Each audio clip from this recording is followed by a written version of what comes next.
My name is Claire Hadley. I'm 34, and on my wedding day, I stood at the cake table and counted 4 empty chairs. One had my father's name on it, one had my mother's, one was my sister Brooke's. The last belonged to Steph, my best friend since the 10th grade.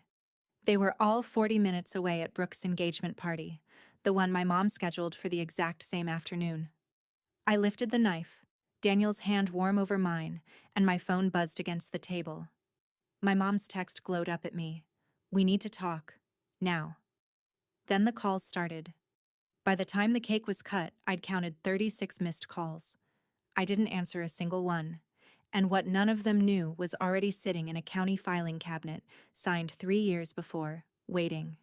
Welcome back to Calm Drama Stories, where the daughter who handled the midnight emergencies, the pharmacy runs, and the bills nobody else would open, is the one telling the story now. If you've ever planned something that mattered and watched the people you love choose someone else's celebration instead, stay right here. Because those 4 empty chairs are about to mean something.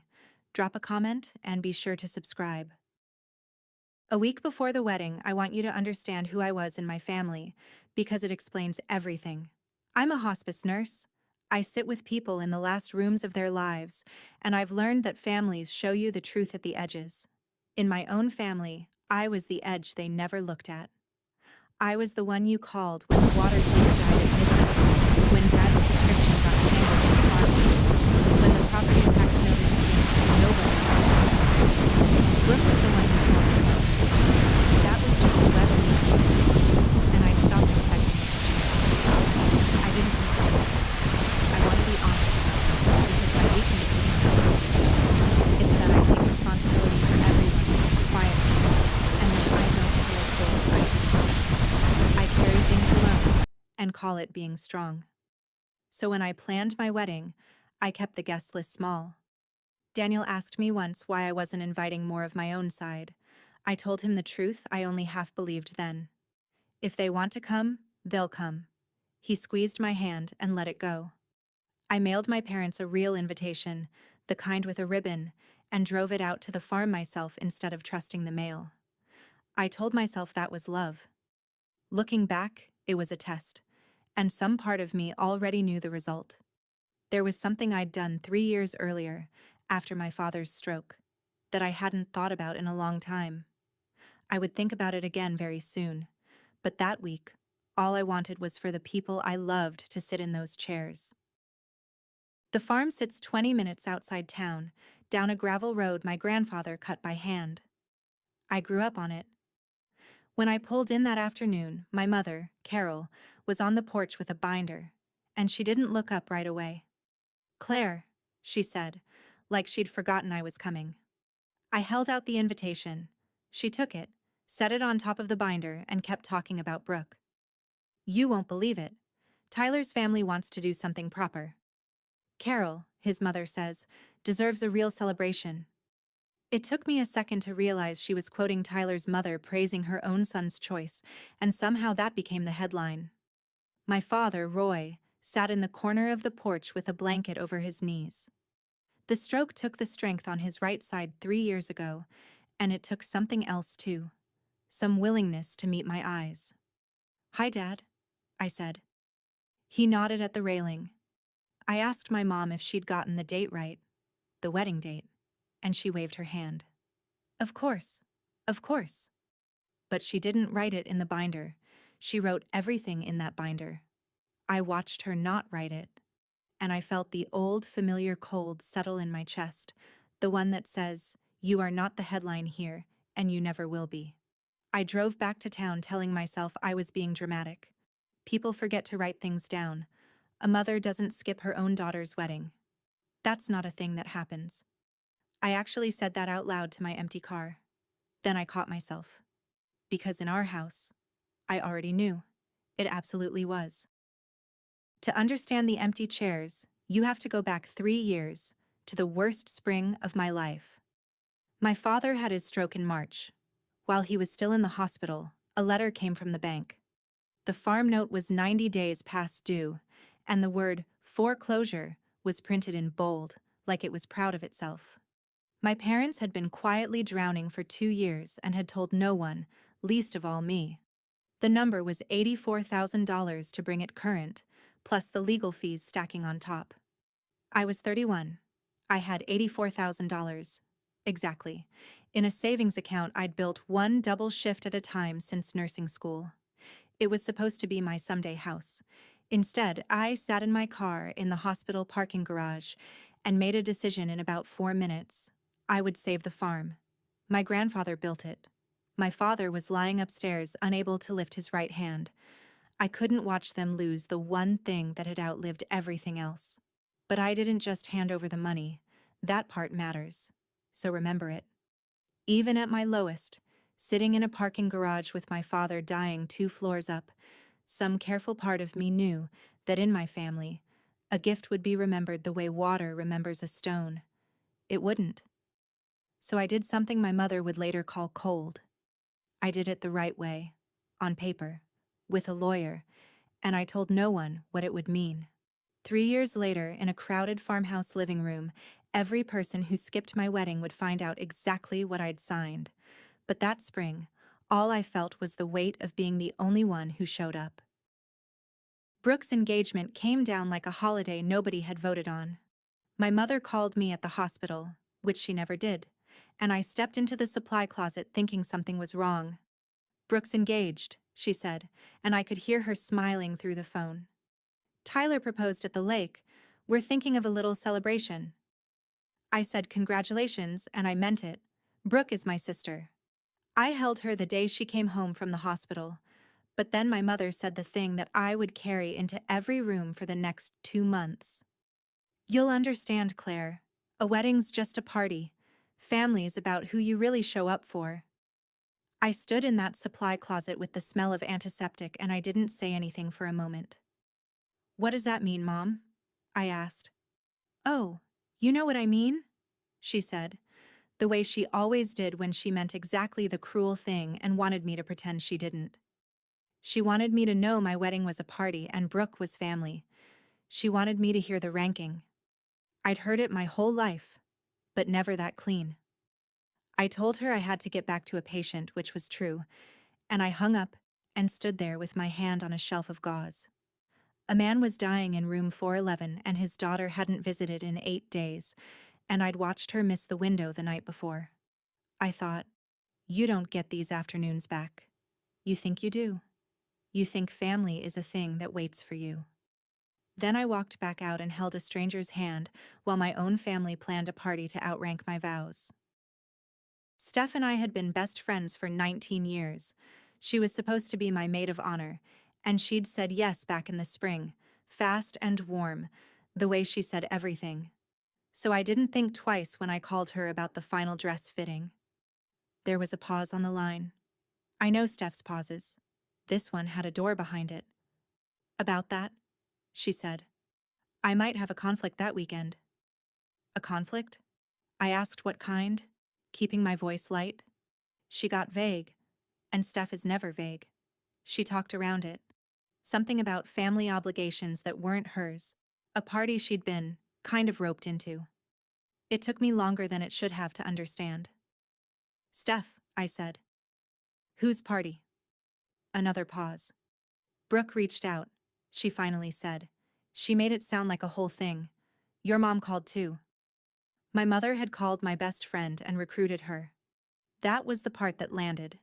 Not that Steph was tempted by a better party, though she was.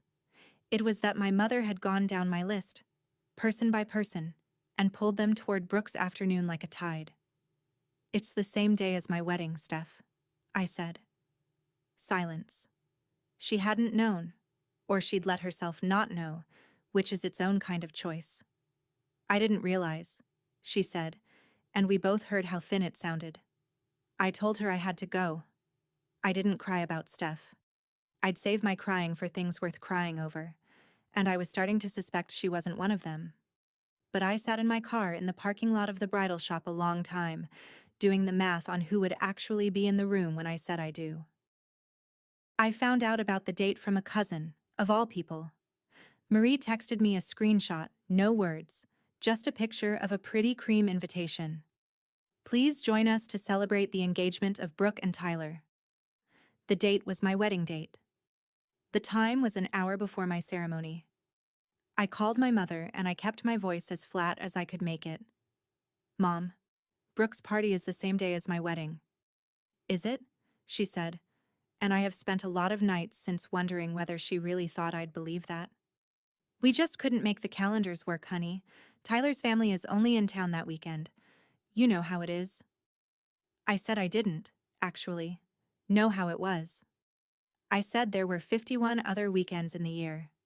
She sighed, the long-suffering sigh of a woman being asked to do an unreasonable thing, like attend her daughter's wedding. Then she said it. We can't split the family two ways in one weekend, Claire. People have to choose, and it isn't fair to make them. It isn't fair to make them choose. As if I were the one forcing a choice by having the audacity to get married. As if she hadn't built the fork in the road herself, and then blamed me for the traffic. I stood in my kitchen and felt something go very quiet and very clear inside me. I wasn't going to argue. Arguing was a thing you did when you still believed the other person might move. Okay, Mom, I said. I hope it's a beautiful party. She softened instantly, the way bullies do when you stop bleeding. You're being so mature about this, she said. I hung up before she could hear me laugh, because if I laughed, I might not stop. That night, Daniel found me at the kitchen table with the seating chart, moving names around like I could conjure people out of cardstock. He sat down across from me and didn't say anything for a while. Daniel is good at that. Finally, he asked, "Do you want to move the date?" I'd thought about it. Of course I had. I could move my wedding, fold myself smaller, make sure not a single chair sat empty, and prove once again that I was the flexible one, the one who bends so the family doesn't break. I'd done it my whole life. I looked at him and I felt the strangest thing. Not anger. Relief. No, I said. If they want to come, they'll come. If they don't, that's their answer. And I'd rather hear it clearly. Daniel reached across and put his hand over mine. Then we get married Saturday, he said, and we have the best day of our lives, and we let them miss it. I want to tell you that decision felt powerful. It didn't. Not yet. It felt like setting down a suitcase I'd carried so long I'd forgotten my arm could hang straight. We pulled the 4 chairs from the chart and then we put them back. On purpose. Leave them, I said. Let the chairs say it. Daniel raised an eyebrow. That's a little dramatic for you? It was? I'm not a dramatic person, but some things deserve a witness, even an empty one. I went to bed that night lighter than I'd felt in months, and I didn't yet understand why.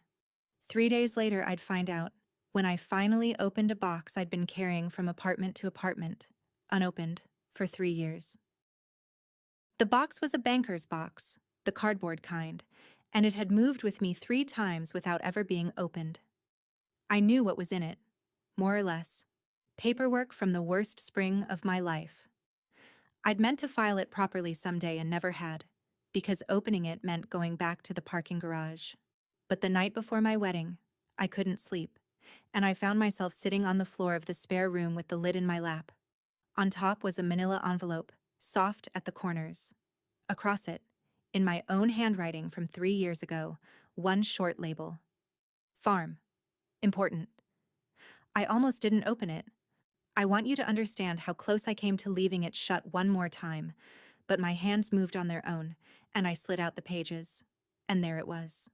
A promissory note, a recorded lien, and underneath, in a smaller envelope I'd forgotten entirely, a letter in my grandfather's slanted hand, written the year before he died. I read the first line of his letter and stopped breathing for a second. I didn't read the rest. Not then. I put it all back in the envelope and held it against my chest in the dark. And I understood that whatever happened at my wedding tomorrow, the real story was sitting in my lap. I just didn't know yet that everyone who skipped the wedding was about to learn it the hard way. Saturday came gold and cool, the kind of autumn day you'd order if they let you. We got married in a restored barn at a vineyard 15 minutes from town, string lights and hay bales and a borrowed quilt over the rail. I won't pretend the empty chairs didn't hurt. They did.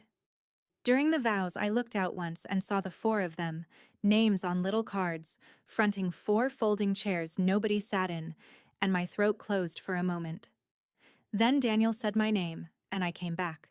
We laughed during our vows. I cried during his. My friends from the hospital filled 2 whole rows, nurses who'd traded shifts to be there, and the aunt I actually liked drove 3 hours. The room was full of people who chose me. That's the thing about empty chairs. They make the full ones impossible to ignore. We moved to the cake at sunset. It was a simple 2-tier, lemon and elderflower, and Daniel put his hand over mine on the knife the way you're supposed to. That's when my phone, tucked into the sash at my waist because I'd promised the photographer I'd keep it on me, started to buzz. I glanced down out of reflex. My mother's name. A text. We need to talk. Now. 3 more words I didn't read yet because the calls began stacking behind them, one after another, my phone shivering against my hip like something alive. Brooke. Mom. Dad's landline. Mom again. I turned the ringer off, slid the knife down through lemon and elderflower, and kissed my husband. By the time we came up for air, the screen said 36 missed calls. I put the phone face down on the table. Whatever it was, it had waited this long. It could wait until the dancing was done. I didn't listen to the voicemails until almost midnight, in the quiet of the hotel room, still in half my wedding makeup. Daniel sat beside me on the edge of the bed while I put the phone on speaker, and we listened to my family fall apart in real time. The first one was my mother at 4 in the afternoon, an hour into Brooke's party, her voice bright and brittle. "Claire, call me back the second you get this. It's important." The second, 20 minutes later, less bright. "Claire, honey, where are you? We really need you. Call me." By the fifth voicemail, her voice had changed entirely. It had the high, thin sound I've only heard in hospital hallways, the sound of a person watching a plan come apart in their hands. "Claire, you have to call me. You don't understand what's happening. Just call me." Then Brooke, somewhere in the middle, not bright at all, furious and wet. "I don't know what you did, but you ruined everything. Are you happy? Call Mom." I sat there in my wedding dress and felt the strangest cocktail of feelings. Worry, because some part of me is always the nurse, always braced to run toward the emergency. And under it, something I wasn't proud of and wasn't ashamed of either. Curiosity, because I had a fairly good idea what had happened at that party. I'd read enough of the envelope to guess. Whatever my parents had announced in front of Tyler's family, in front of all those guests, had collided with a piece of paper in a county office, and the sound it made had reached me through 36 phone calls. "You're not calling back tonight," Daniel said. It wasn't a question. "No," I said. "Tonight I'm dancing with my husband." But I'd call. I just wanted to know the whole story first. If you've ever been the one who holds everything together and still gets left off the guest list, you already know this exact feeling, the worry and the strange calm sitting side by side. Stay with me, because it changes. Comment, "I see you," if you've been the reliable one, and subscribe so you don't miss how this ends. Here's what I kept thinking that night. My whole life, when the phone rang like that, I ran. 36 calls, and the old me would have been in the car before the 10th. Heart pounding, ready to fix whatever was broken. Because being needed was the closest thing to being loved that I got. I knew that about myself. The nurse in me and the daughter in me had always been the same exhausted woman. But that night, for the first time, I didn't move. I let it ring. And the world didn't end. The farm didn't burn down. My father didn't die. The emergency that wasn't really my emergency just sat there, blinking, waiting for me to make it mine, and I didn't. Daniel and I went back down to the barn and we danced until the string lights blurred. My aunt taught the youngest nurse a two-step. Someone spilled Prosecco on the borrowed quilt, and we laughed instead of panicking. And the whole time, in the back of my mind, that envelope sat in the spare room of my apartment like a stone at the bottom of a clear lake. I could feel it there. I knew that come Monday I would have to decide what kind of person I was going to be about it. The reliable daughter who smooths everything over. or the woman who finally lets the paper say what she'd never been allowed to say out loud. I pieced together what happened at the party over the next few days, from Marie's texts and one long, strange voicemail my father left that I'll get to later. Picture it. Brooke's engagement party, the backyard of the farm strung with rented lights, Tyler's parents in their good clothes, 60 guests with plastic flutes. Around 4 o'clock, my mother stood up on the porch step and clinked her glass. She gave a speech about family, about legacy, about how some things are meant to be passed down. And then, in front of everyone, she and my father announced their gift to the happy couple. They were giving Brooke and Tyler the farmhouse, the land, my grandfather's land, as a wedding present, free and clear, to start their lives. The guests applauded. Tyler's mother teared up. Brooke cried the pretty kind of crying. And somewhere in that applause, Tyler's father, who I'm told is a careful man who reads things before he signs them, asked a careful man's question. He asked, just to be sure, whether the property was free and clear. And my mother, beaming, said of course it was. It had been in the family for generations. Except it wasn't free and clear. Not even close. There was a lien on that property, recorded in the county courthouse 3 years ago, and the name on it wasn't the bank's. It was mine. The daughter who wasn't at the party. The daughter whose wedding they'd all skipped to be there. And the moment someone pulled up the county records on a phone, which at a party full of curious people takes about 90 seconds, my mother's beautiful gift turned into a public, documented problem with my signature at the bottom of it. Sunday morning, before I called anyone back, I sat at the kitchen table with Daniel and I opened the envelope all the way. I want to tell you exactly what was in it, because this is the thing I'd ask you to hold in your mind for the rest of this story. 3 documents. The first was a promissory note, drawn up by a lawyer named Eileen Pratt 3 years ago, stating that I, Claire Hadley, had loaned my parents, Roy and Carol Hadley, the sum of $84,000 to cure the default on the farm, plus I'd covered $11,000 more in fees, for $95,000 total. It was signed by both my parents. I remembered the day they signed it. My father was still in the rehab facility. My mother was frantic. And I'd said gently, "It's just a formality, so the family's protected." They signed without really reading, because in a crisis, people sign anything that promises to make the water stop rising.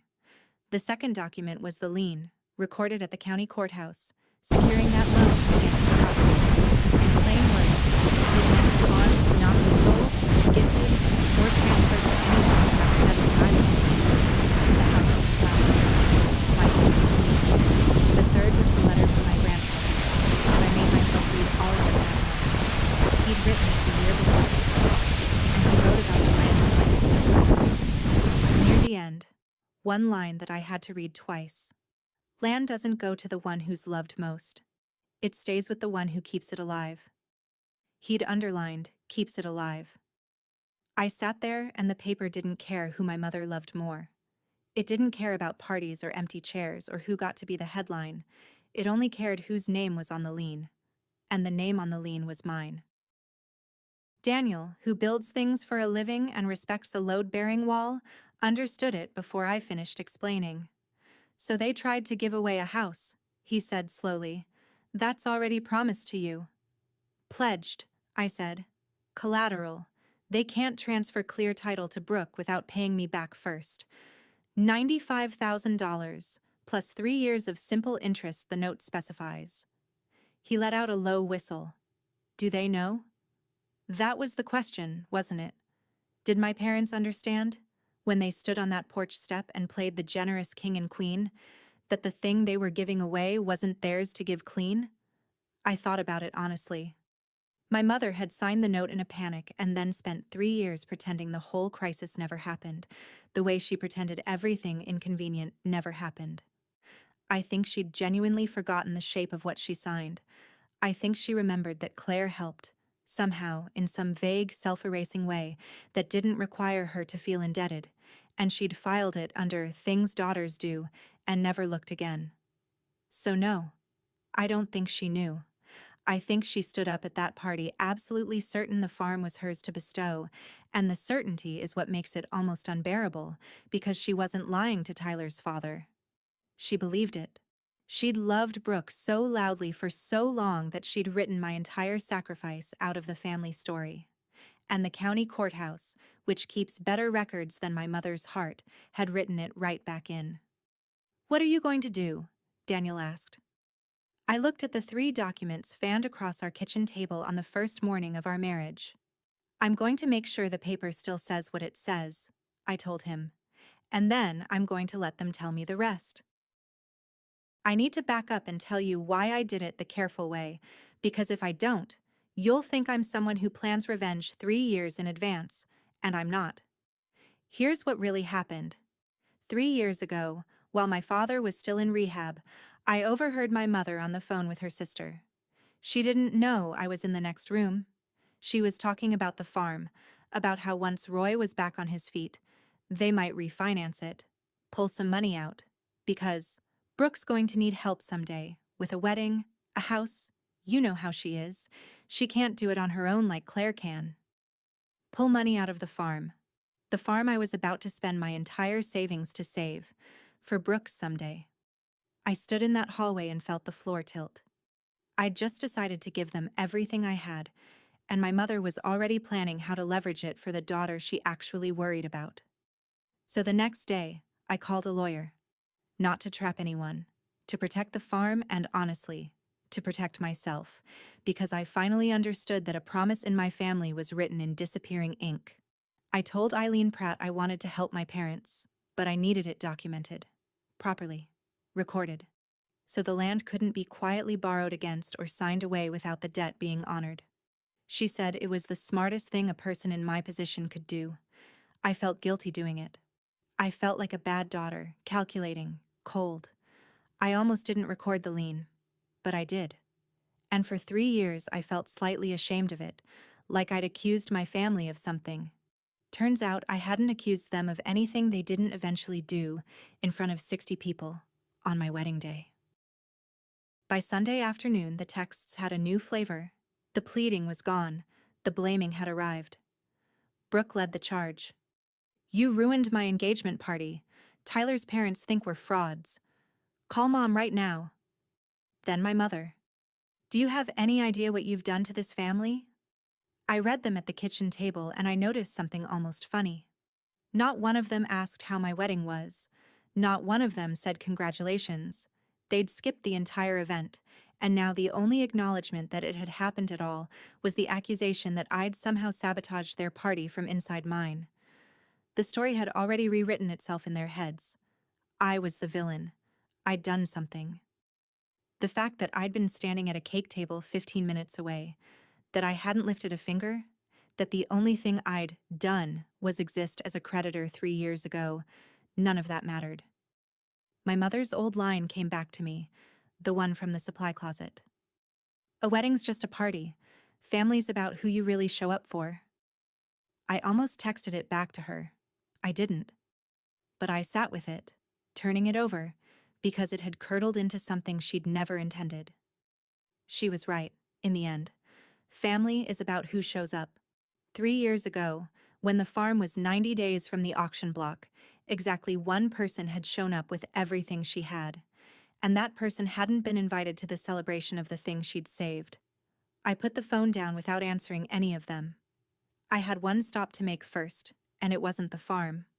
It was a small brick building downtown, where a man named Walter Bell kept much better track of my family's promises than my family ever had. Walter Bell had been the loan officer on the farm note for 15 years, and he'd handled the lien paperwork when Eileen recorded it. I made an appointment for Monday morning, not to plot anything, but because before this went any further, I needed to be certain the ground under me was solid. I've learned in nursing that you check the chart before you act. You don't run on what you assume.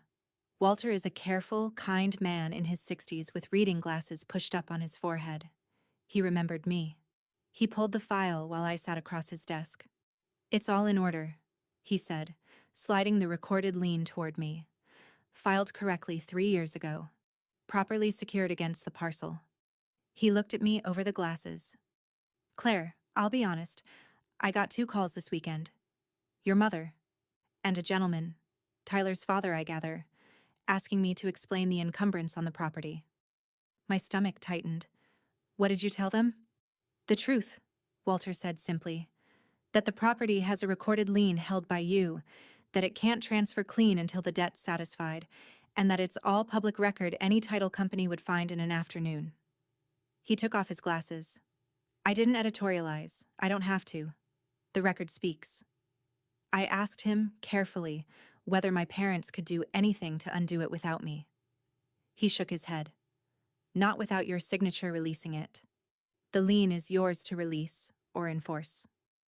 I drove away from that little brick building knowing exactly where I stood, which is a rare and steadying feeling. I wasn't going to ambush anyone. I wasn't going to enforce anything cruel.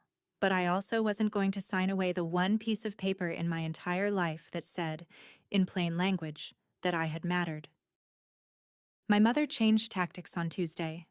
The anger hadn't worked, so she reached for the older tool, the one that had run our family for 30 years. Guilt. She called, and this time her voice was soft and wounded, the voice of a woman who has only ever wanted the best for everyone. Claire, honey, she said, I think there's been a terrible misunderstanding, and I think we can fix it as a family. I said I was listening. When you helped us with the farm, that was such a gift, such a loving thing. And I know you never meant it to be, a legal thing hanging over us. That's not who you are. She let that sit. So I think the kindest thing, the thing that would really show everyone you're not bitter about the party, would be to just sign the release. Let us give Brooke her start. After everything we did for you, you'd do this to your sister? There it was. After everything we did for you. I sat with the phone, and I let myself actually inventory everything they did for me, because she'd invited me to. They raised me, yes. And they also taught me, every single day, that my role was to provide, and Brooke's role was to receive. That my love was infrastructure and Brooke's was the headline. That a wedding was just a party. Mom, I said very calmly, I'm not bitter about the party. That was true. But I'm not signing away $95,000 so you can give Brooke a house I paid to keep. There was a sharp intake of breath. So this is about money, she said, the disappointment thick enough to spread on bread. No, Mom, I said. It was never about money. You're the one who made it about a house. And I gently ended the call. Brooke showed up at my apartment Wednesday night, which she had never once done in the 3 years I'd lived there. She didn't know which buzzer was mine. That detail told its own story. When I let her in, she was somewhere between fury and panic, and underneath both, something I hadn't expected. Fear. Tyler's freaking out, she said, before she even sat down. His parents think we lied to them. His dad keeps asking about the lien, about why there's a lien, and Tyler keeps looking at me like I knew. Did you know? I asked. Of course I didn't know, she snapped. Nobody tells me anything. Mom just said the house was ours to give. She paced my small living room. Why do you even have a lien on the farm? Who does that to their own family? And here's where I could have been cruel. I had every line loaded. Instead, I told her the truth. Plainly. The way you tell someone news they should have had years ago. Brooke. 3 years ago, the bank was going to take the farm. Dad was in the hospital. I emptied my savings, $95,000, to save it. I did it on paper so it couldn't be borrowed against or given away without being paid back. That's what a lien is. She stopped pacing. I watched the number land on her. 95,000. Watched her try to fit it against the version of me she'd carried her whole life. The reliable one. The one who doesn't need things. You never said anything, she said, quieter. No, I agreed. I didn't. She sat down then, on the edge of my couch, and for the first time in years my sister looked at me like a person instead of an appliance.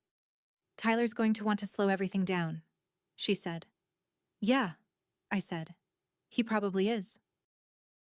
My father called me Thursday on the landline, which is how I knew it was really him and not my mother dialing for him. His speech still slurs a little on the left since the stroke, and it takes him effort.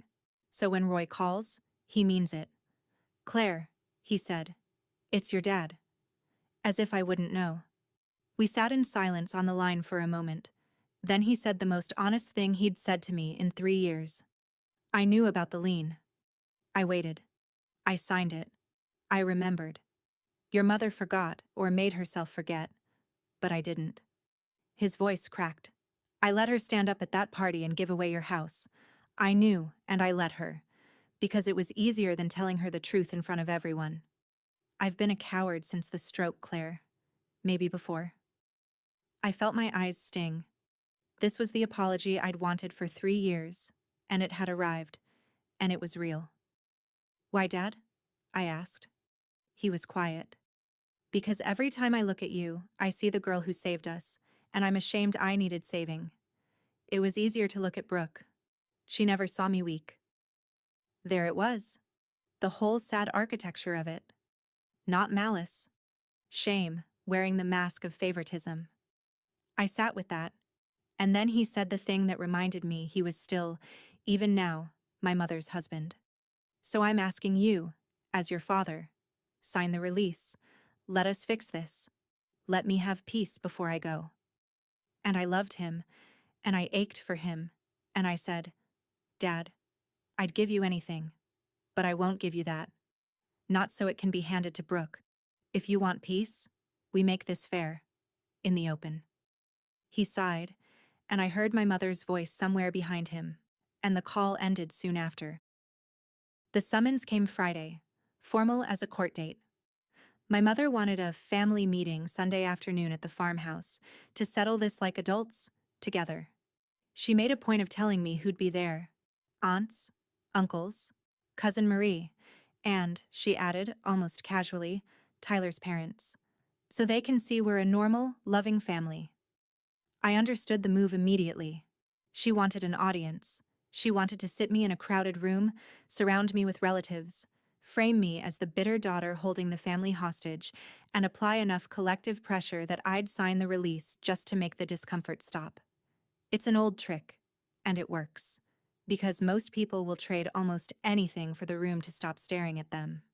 She'd used it on me my whole life. The difference was that this time I was going to bring my own paperwork to the performance. "I'll be there," I told her, and I could hear her surprise that I'd agreed so easily. She'd expected me to resist, so she could call me difficult. Instead, I said yes, and that unsettled her more than a no would have. I spent Saturday making copies. The promissory note, the recorded lien, my grandfather's letter, though that one I'd only read aloud if the moment asked for it. I put them in a plain manila envelope, the same kind that had held them for 3 years. Daniel offered to come. I told him this was mine to walk into alone, and he understood, the way he always does. Sunday morning, I drove out to the farm down my grandfather's gravel road, the envelope on the passenger seat where a maid of honor should have sat a week before. I wasn't nervous. That surprised me. I think I'd been getting ready for this room my entire life. The farmhouse living room was full when I walked in, and they'd arranged it like a tribunal without admitting that's what it was. My mother sat in the center of the couch, my father beside her, smaller than I remembered. Brooke perched on the arm. Tyler stood by the window with his arms crossed, and his parents sat stiffly in the two good chairs, the careful father watching everything. Aunts and uncles ringed the room. Marie gave me a small, nervous nod. The grandfather clock in the corner ticked into the silence, and somebody's teacup clinked against its saucer. I stood just inside the doorway with my envelope and said hello, calmly, to everyone. My mother began before I'd even sat down, which told me she'd rehearsed. "Claire, we're so glad you came. We wanted everyone here because family problems should be solved by family." She turned to the room, her voice warming into performance. "I'll be honest with all of you, because I think honesty is best. My daughter is holding a legal claim over our family home, a claim she put there secretly, and she's refusing to release it so her sister can have a wedding gift. I don't know where the daughter I raised went. She dabbed at her eye. We gave Claire everything. And this is what she does. The room shifted toward me, all those faces rearranging into disappointment, exactly as she'd designed. An uncle muttered something about family loyalty. Tyler's father said nothing, but he was watching me, not my mother, and I noted that. The pressure in the room was a physical thing, a weight pressing on my sternum. The old, familiar weight that said, be smaller, be easier, sign the thing, make them stop looking. I felt my whole childhood pulling at me to fold, and then I felt the envelope in my hand, and I remembered that I was no longer a child in this house. I was the woman who'd kept it standing. I stayed exactly where I was, and I let the silence strike one more tick of the clock. You're right, Mom, I said. Honesty is best. So let me be honest. I walked to the coffee table in the middle of the room, and I set my envelope down on it, unhurried. 3 years ago this spring, the bank sent a foreclosure notice on this farm. The note was 90 days past due. The amount to bring it current, with fees, was $95,000. The room went still in a different way now. Dad was in the hospital. Mom, you were beside yourself. And I was 31 years old with exactly $84,000 in savings, every dollar I'd earned working double shifts since nursing school. I slid the first page out. I gave it all, plus 11,000 more I borrowed, to save this house. Not as a loan I shouted about, as a quiet thing, on paper, so that the farm could never be taken or given away without the debt being honored. I laid the promissory note on the table, my parents' signatures plain at the bottom. Both of you signed this. You may have forgotten. The county didn't. I set the recorded lien beside it. My mother had gone white. Claire, she started, but I kept my voice level and low, and somehow that quiet made the room lean in. I'm not taking the house, I said. I never wanted the house. I'm just the reason there's still a house to give. I looked at Tyler's father, the careful man, and I spoke to him directly. You asked Walter Bell about the lien. He told you the truth. It's real. It's mine. And it's public record. I didn't hide it from you. I hid it from no one. My own family simply chose not to remember it. That's when my mother exploded. She came up off the couch, her wounded softness gone, her voice tearing through the room. How dare you? How dare you humiliate us in our own home, in front of everyone after we raised you, after everything we sacrificed? She was shaking. You ungrateful, calculating girl. You did this to punish your sister. The aunt stared. Marie put a hand over her mouth. And I stood in the middle of that storm and felt, for the first time in my life, completely calm. I didn't raise my voice. I didn't need to. I'm not punishing anyone, Mom, I said. I'm just done pretending the paper doesn't say what it says. Tyler's father stood up quietly and asked Tyler to step outside with him. Brooke watched them go, and her face came apart. For a moment, nobody spoke. The grandfather clock ticked. Then my cousin Marie, of all people, said softly into the silence, "She's the one who really showed up." It landed like a struck bell. My mother's own words, the ones she'd used to rank a party over a wedding, turned all the way around and pointed home. 3 years ago, when the farm was 90 days from the auction block, exactly one person had shown up. And it wasn't the daughter they threw the party for. An uncle who'd muttered about loyalty a minute earlier was now looking at my mother differently, and so were the others, the room reorganizing itself in real time as the actual facts replaced the performance. My mother felt it turning. She always could read a room, even as she lost it.